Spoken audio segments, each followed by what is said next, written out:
appelle la semaine de la puissance divine. Cette semaine, Dieu va te rendre puissant. Tu vas expérimenter la puissance de Dieu. La parole que je vais libérer est tirée du psaume 68 et on va aller au verset 29. Il est dit ceci: ton Dieu ordonne que tu sois puissant. Il dit: affermis, ô Dieu, ce que tu as fait pour nous. Alléluia. Alors sur la base de cette parole, je déclare la semaine de la puissance divine. Cette semaine, Dieu va te rendre puissant. Tu vas expérimenter la puissance de Dieu. Tu ne seras plus quelqu'un de fléquet qui va passer, qu'on va trimballer là où les gens veulent. Non, frère, Dieu ordonne que tu sois puissant. Cette semaine, les gens vont expérimenter que tu es un Dieu qui est puissant. C'est même pas que Dieu demande. Parfois, il y a des choses où on demande, mais il y a des choses qui sont comme des décrets. Quand c'est une ordonnance, alléluia. Dans la loi, il y a les lois et puis il y a les ordonnances. Quand l'ordonnance arrive, elle peut ne pas passer même par le Parlement. C'est pour ça qu'on appelle ça une ordonnance. Et c'est le président chef d'État qui ordonne que cette semaine, mon Dieu ordonne que tu sois puissant. Parce que tu es en connexion avec lui, la puissance va se manifester. Tu sais, quand la puissance de Dieu arrive, les choses naturelles ne se font point. Pendant que les apôtres étaient dans la barque, l'eau a voulu faire chavirer leur barque. Quand l'eau a vu que Jésus était dans la barque, alors qu'ils dormaient, la tempête, le vent, eux tous combinés, on dit: hey, je ne savais pas que tu étais là. Donc eux-mêmes, ils ont fait demi-tour. C'est comme ça que les sorciers feront demi-tour. C'est comme ça que l'échec fera demi-tour.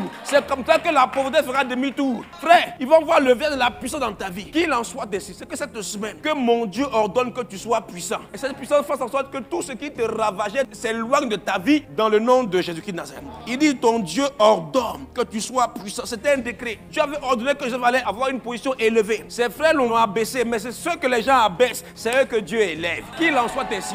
Et alors, sans prévenir, l'enfant qui était dans la prison, dont le casier judiciaire avait été sali, il a quitté la prison, il a été propulsé comme premier ministre de l'Égypte. Pas seulement un premier ministre sans portefeuille, mais un premier ministre qui était comme père de Pharaon. Cette semaine, tu ne seras plus fléquet. Les gens ne vont plus décider pour toi. Tu ne vas plus subir les circonstances des événements. Tu ne seras pas là au déshydratat d'un patron, d'un chef. Tu vas non, parce que tu auras payé le prix dans la prière, les choses vont arriver comme tu l'as dit. Alléluia. Tu sais, Aman avait déjà tout planifié. Aman était le premier ministre, n'est-ce pas, au temps d'Assuérus. Il avait tout planifié. Il voulait la mort de Mardochée et la destruction de tout le peuple juif.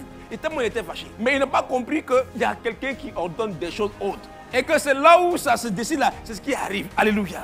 Alors comme Mardochée a conduit tout le peuple d'Israël dans le jeûne et dans la prière, les choses ont changé. La potence que Aman avait fait monter pour Mardochée, c'est lui-même qui est tombé dessus. Frère, quand tu vas monter dans la puissance, il y aura ce qu'on appelle un retour à l'envoyeur. Ceux qui vont envoyer les choses contre ta vie, ça va se retourner contre eux dans le nom de Jésus. Que cette semaine, tu sois puissant. Tu sois une puissante femme de prière, un puissant homme de prière. Et avec des signes, des prodiges et des miracles qui accompagneront le ministère que tu vas manifester. La pluie de l'arrière-saison va arriver sur ta vie. Et tes affaires vont arriver dans une position particulière. J'ai vu comme dans mon esprit, comme des gens, des femmes que Dieu va bénir dans le domaine du commerce. Reçois la grâce et la faveur. Ton statut va changer. Que Dieu rende tes affaires puissantes. Que Dieu ordonne que tu sois puissant. Que ton ministère des chants soit un ministère des chants puissant.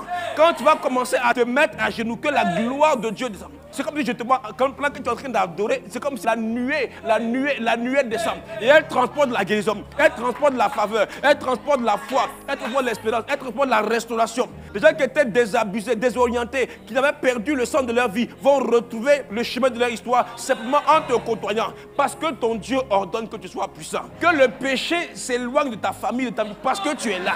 Ce matin, que la grâce de Dieu soit sur ta vie. Il y aura un revirement de situation. Alléluia. Et quand ce niveau de puissance va même jusque dans ton travail. Le temps est fini où tu vas faire un travail et puis les gens vont récolter les lauriers, les honneurs. Je le déclare ce matin dans le nom de Jésus. Que ton Dieu ordonne que tu sois puissant.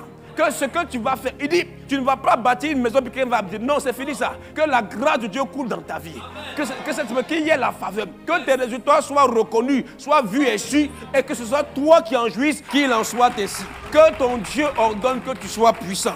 Alléluia. Que la grâce de mon Dieu te localise ce matin. Et que des portes inattendues, inespérées s'ouvrent pour toi. Tu vas expérimenter ce qu'on appelle la grâce et la faveur de ton Dieu. Alléluia. Qu'il en soit ainsi et que la grâce de Dieu soit sur toi.